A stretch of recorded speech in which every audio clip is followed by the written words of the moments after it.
Hello! This video is of Norse goddess Freya. I'm partially doing a Draw This Again challenge, but the main reason I ended up doing this artwork was actually for a contest for Clip Studio. However,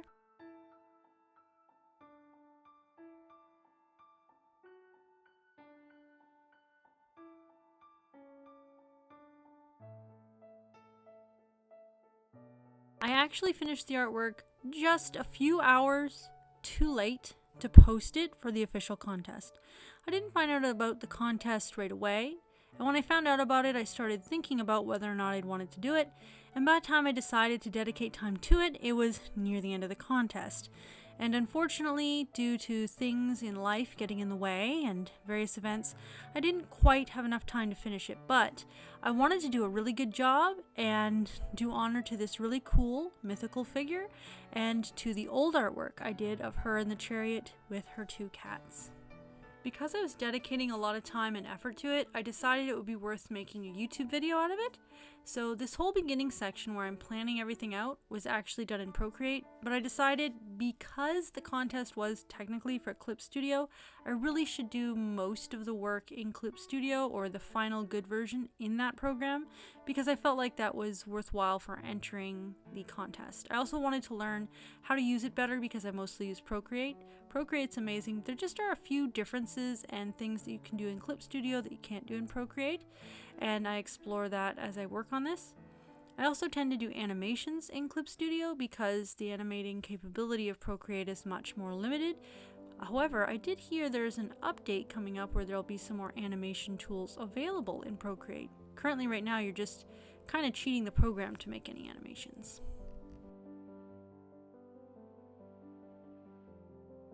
Before getting to the step in Procreate and working on it, I actually done several reference photos of myself with some scarves and things to try to get the pose holding a broomstick, and I also looked up reference of chariots and cats and worked from those different references to work on this. I had to modify things a lot. As you can see in Clip Studio, I modified a photo of the sky just to work as a placeholder. That photo of the sky won't be the final sky I put in, but I wanted the general atmosphere and colors in place quickly so I could get to work on the actual artwork, having a background fill in place so that the ambient light would be affecting my color palette. I decided I wanted a separate layer on top, which has colored line art for the entire piece because of the style I decided I wanted to work in. The main reason I decided on this style was because this is basically the same style I used originally for my last Norse goddess Freya painting several years back. There are sections of working on this I edited out or did not screen record, and I ended up making a color palette, so I made a new color palette thing in Procreate and I made color palettes in there, and then I brought them into Clip Studio. And off screen I'll actually save them in the color palette section in Clip Studio so I have them for use forever, but I kept them on a layer on top so I could have them as a palette to color pick from to work on for the colors for Norse goddess Freya. I have many useful color palettes I've at this point created in Procreate, so I was actually working from a lot of them to get the colors I would use for Freya, and so that I would have these color palettes available to use in Clip Studio for future illustration and animation, and even perhaps colored comic book and manga art projects.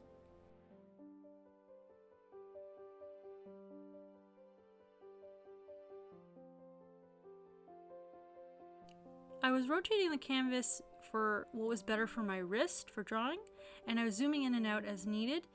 Zooming out to see the full view, but also zooming in to get the details. Because I already had the full view zoomed out of the rough copy I'm tracing over, it wasn't as concerning to have a far back view when working on it, but that becomes much more important when I'm painting in the background later. It's more important to be able to see the full picture for composition and coloration purposes, whereas when I'm doing detail work and line art, I think it's almost always much better to zoom in.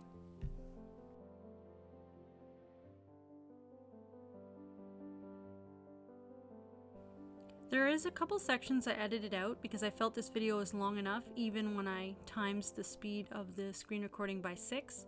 That includes a bunch of stuff where I made some errors and corrected it. You only see a couple I left in the video here, but I made several other mistakes that I ended up correcting that I edited out to save time.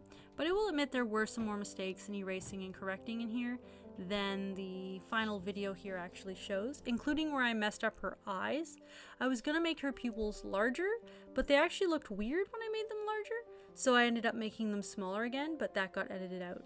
There was also even more correcting of these, because I don't think the brush stabilization abilities in Clip Studio are very good. I have to probably make copies of brushes and somehow put the stabilization up so it can be easier to draw long, smooth motion lines. It's very easy to adjust these settings in Procreate, and there are several already very smooth adjusted brushes in Procreate. I need to make some smooth corrected brushes for Clip Studio because right now it's actually harder to use. I'm finding myself wasting a lot of time making corrections that simply wouldn't have happened if I'd been doing traditional art, or would be less likely to happen, and probably wouldn't happen in Procreate either. In general, I like both programs, but Procreate is actually more fun and easy to use for me in general, and more convenient, except for some features which are better in Clip Studio and currently unavailable in Procreate. The other thing that's better about Clip Studio over Procreate is the fact that it can have more layers and it can have higher resolution and larger canvas size. This can make a big difference if you're trying to do a finished artwork for print, and the fact that it can save right now in CMYK. Of course, there will be a Procreate update happening soon that will improve upon the printing options for coloration. I'm not sure what it's going to do about canvas size limitations and layer limits, but it looks like the big update might be very good news for those of us who really love the program of Procreate, but see that it still has a few ways it can improve.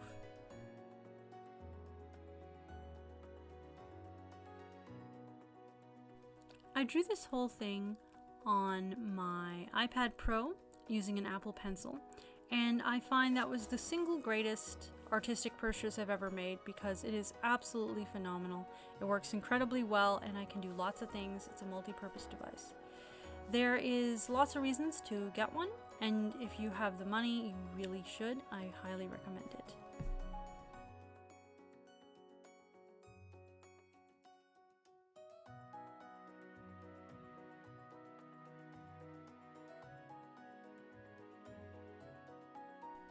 Freya is a goddess in Norse mythology.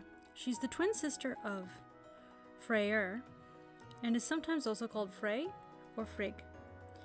It is also sometimes said that Frigga in the mythology is perhaps the same person.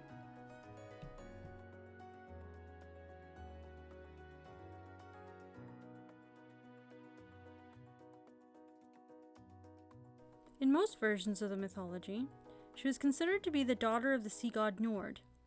In the Germanic mythology, and as I said, twin sister to Freyr, she was an important fertility goddess and was considered a member of the Vanir, which were the two original branches into which the Germanic gods were divided long ago.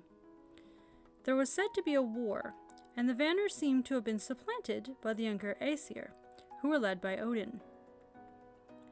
Once there was a peace that was agreed on between the two sides, Njord went with Freyr and Freya to Asgard, where they lived with the Aesir as a token of friendship or peace.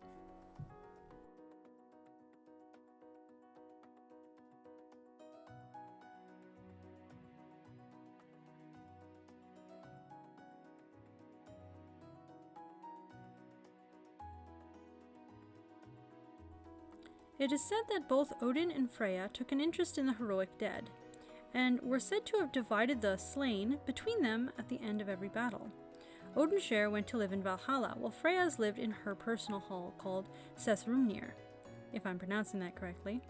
It is possible that Freya's husband in a lot of the mythology, Oder or Ode, may have actually been referring to Odin, because some of the mythology gets mixed up, and broken telephone over time. She was a goddess of lust and love, and it's quite possible it was less of a monogamous relationship as well, or perhaps it was supposed to be and they were forever being a bit unfaithful to each other.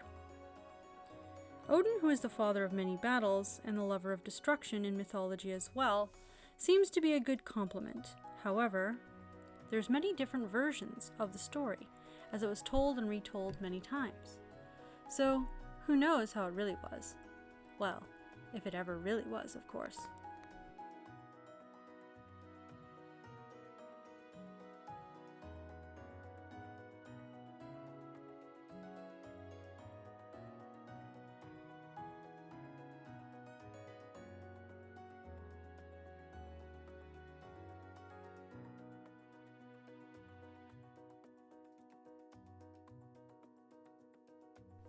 Another very interesting thing about the mythology of Freya that I like is that she has a treasure called the Brissing's Necklace, which she obtained by sleeping with its 4 dwarven makers. Her beauty was said to be beyond legend and won her many admirers, including one named Otar, whom she changed into a boar. She is also said to have been a very powerful sorceress, who is often transforming into a falcon. In some traditions, it states that when she first arrived in Asgard, she was the one who taught the gods the spells and charms of her Vanir kin.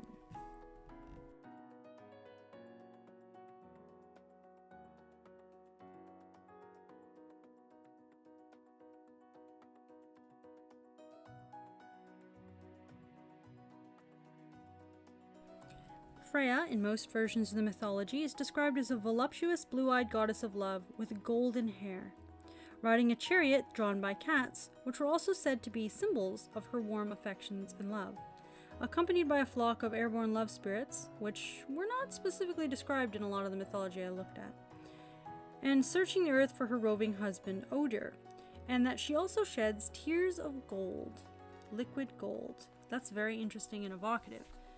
So that's the base mythology I'm working from.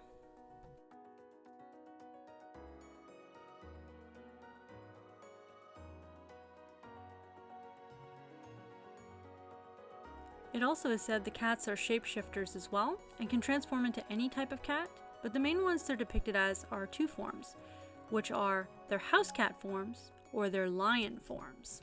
And they're said to be male, actually, in most versions of the mythology. Well, because most people seem to think the male lion's more impressive.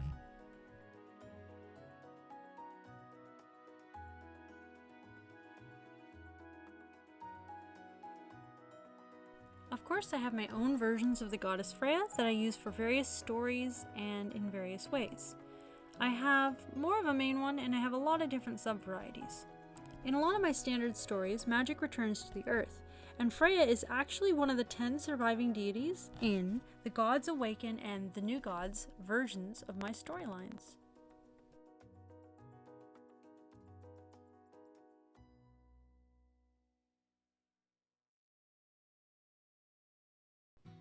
The other thing I did but I didn't end up using in the video, or in the final artwork itself, is design the love spirits, which are normally depicted as some sort of Cupid beings, little babies with wings, but I tend not to really like drawing babies with wings, as I'm not a big fan of that standard Cupid baby thing, and the actual mythology didn't actually describe them that way, so I'm not entirely certain they're supposed to look like that. Even if they are, I decided the version I should do would be a kitten mixed with a lovebird.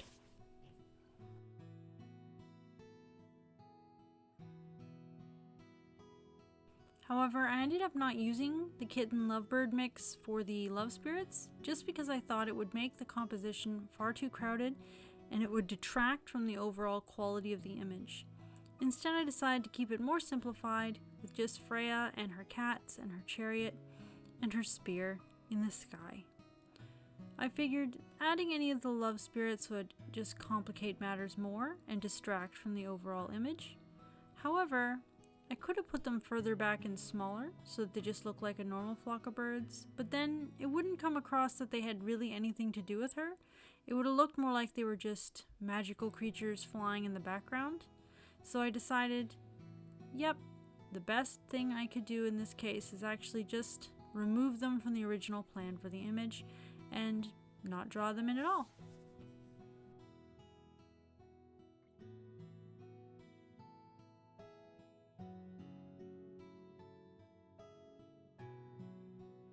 For her 2 cats, I actually used several different cat references in order to get the different exact looks I wanted.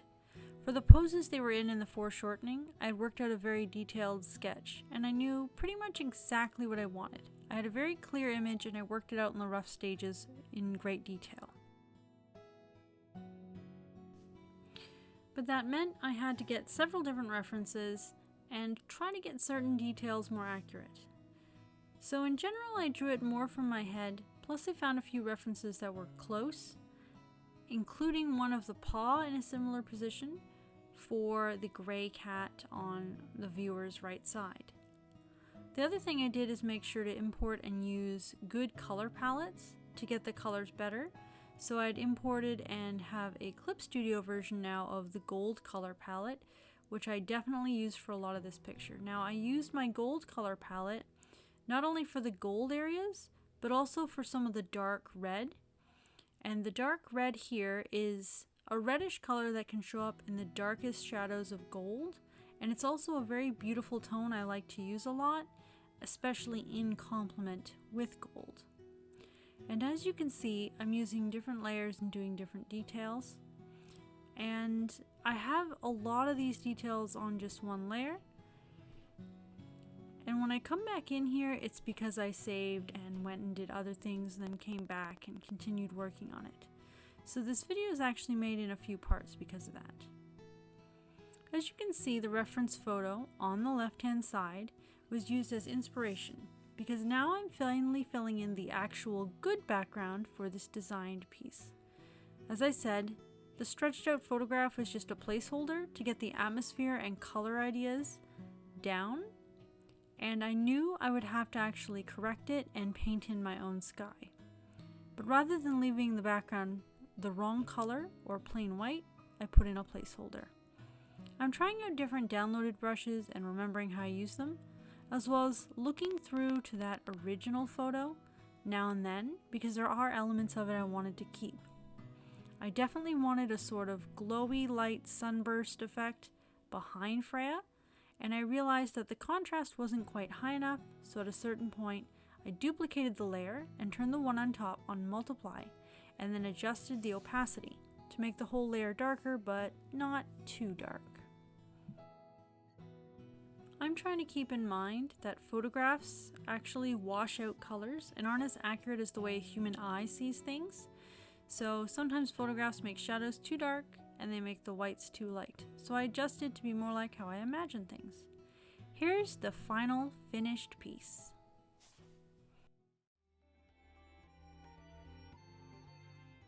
Hello Valilirios, please consider subscribing if you enjoy my videos, and if you do, click that notification bell for post notifications. I aim for a new video every Wednesday, but life can cause delays sometimes. Feel free to leave any questions, comments, constructive criticisms, and other comments in the comment section below, and please like the video if you liked it. And remember, imagination is endless.